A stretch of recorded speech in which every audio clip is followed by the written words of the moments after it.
तुलसी को जल चढ़ाते समय, अभिषेक पूजन करते समय, घर में आप पूजन कर रहे हैं उस समय पर तुलसी को जल चढ़ा रहे हो, उस समय पर पीपल की पूजन कर रहे हो, उस समय पर बेलपत्री का पूजन कर रहे हो, उस समय पर आंवले का पूजन कर रहे हो, उस समय पर या कोई पूजन भजन आप कर रहे हैं उस समय पर दरवाजे पर अगर 3 सामने खड़े हो जाते हैं तो ये समझ लेना कि आपकी पूजा को भगवान ने स्वीकार कर लिया। कौन 3 है उसका स्मरण करिएगा।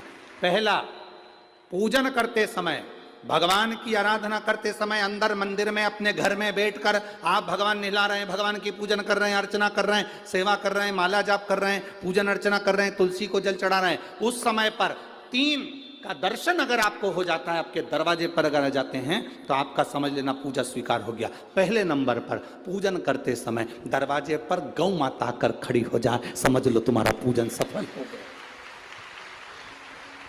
आप पूजन कर रहे हैं अंदर से, गाय रंभा रही है, आप पूजन कर रहे हैं अंदर से, गौ माता गौमूत्र कर रही है, आप पूजन कर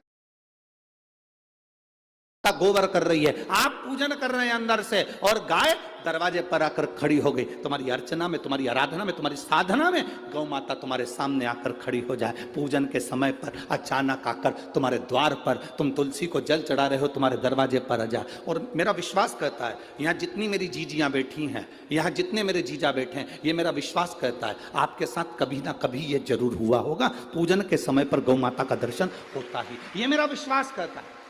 और ये कब होता है? जिस दिन आपका चित्त, मन, वृत्ति भगवान में रमी हो। चाहे तुम राम जपो, हनुमान जपो, शिव जपो, तुम्हारी मर्जी पड़े वो जपो। तुम देवी की भी पूजन कर रहे हो, किसी की देवता की पूजन कर रहे हो, कुल देवता की पूजन कर रहे हो, दिल से कर रहे हो, तो ये 3 का अगर दर्शन हो जाए तो कार्य सफल है। पहला, जम के बोलो, गौ माता।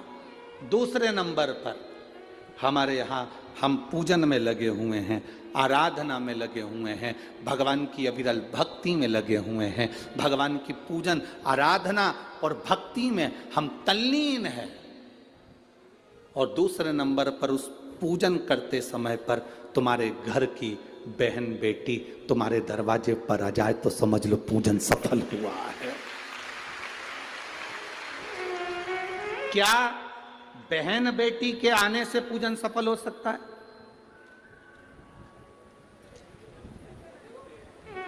कहां लिखा हुआ है महाराज जी? आप इतनी बड़ी बड़ी बातें कहते हो।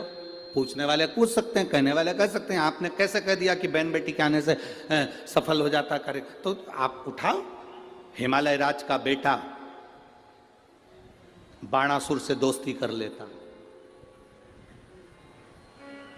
माता पार्वती का भाई बाणासुर से दोस्ती कर लेता है, और दोस्ती कर लेता है तो उसके चुंगल में फंस जाता है, बाणासुर के चुंगल में भाई संकट में आ जाता है।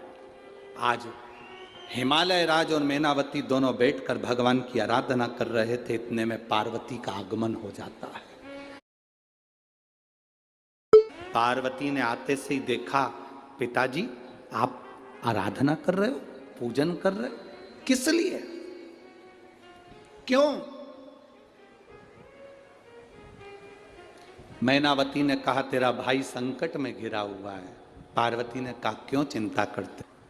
पिताजी मैं आई हूं ना, चिंता मिटा दूंगी, चिंता मिटा दूंगी, आप चिंता ना करें। क्या हुआ? बाणासुर तेरे भाई को कष्ट दे रहा। बेटी पार्वती ने संकल्प ले लिया, उस बाणासुर का अंत मैं करूंगी।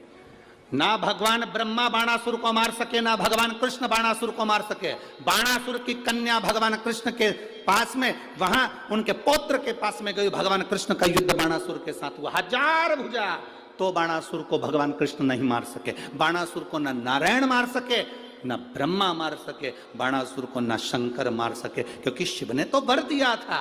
बाणासुर को केवल मारा है तो माता पार्वती अर्ध कुंवारी बनकर संहार कर कर चली जाती।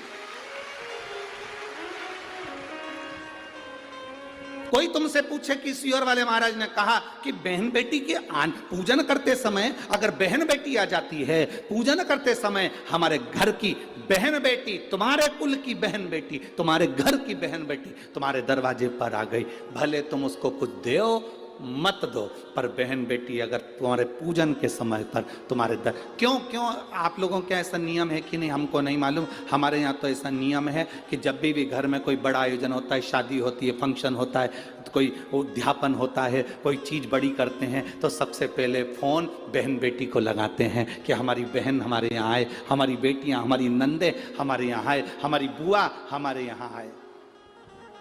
अब पूछोगे गुरुजी ये प्रसंग बहन बेटी को बुलाने का तो भगवान कृष्ण के यहां से चालू हुआ।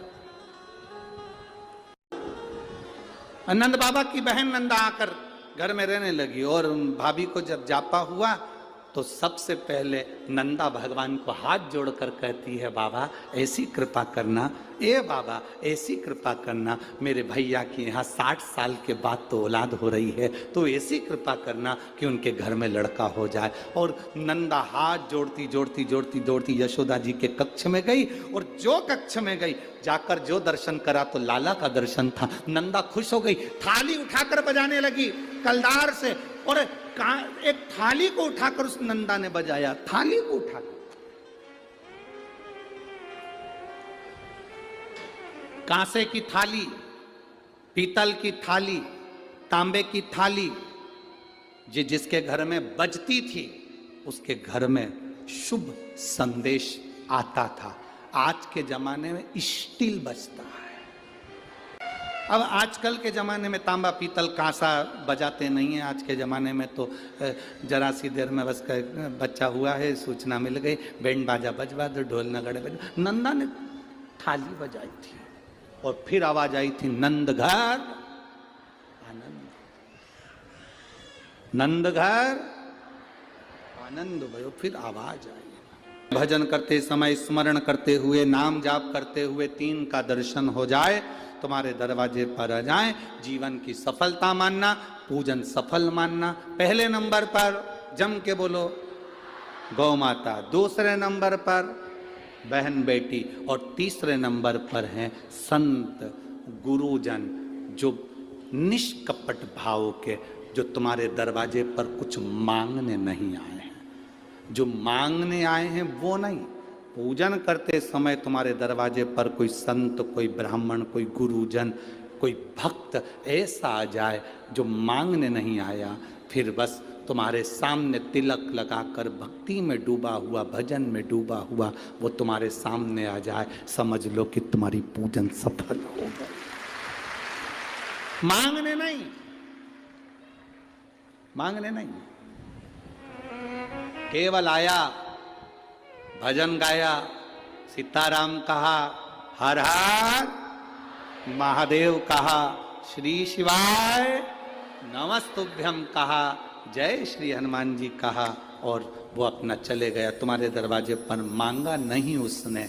असली संत तुम्हारे दरवाजे पर गुरुजन, ब्राह्मण जन, भक्त जन, कोई भगवत प्रेमी तुम्हारे दरवाजे पर दर्शन हो जाए पूजन के समय पर, समझ लो कि उसने स्वीकार कर लिया। माता देवहूति ने एक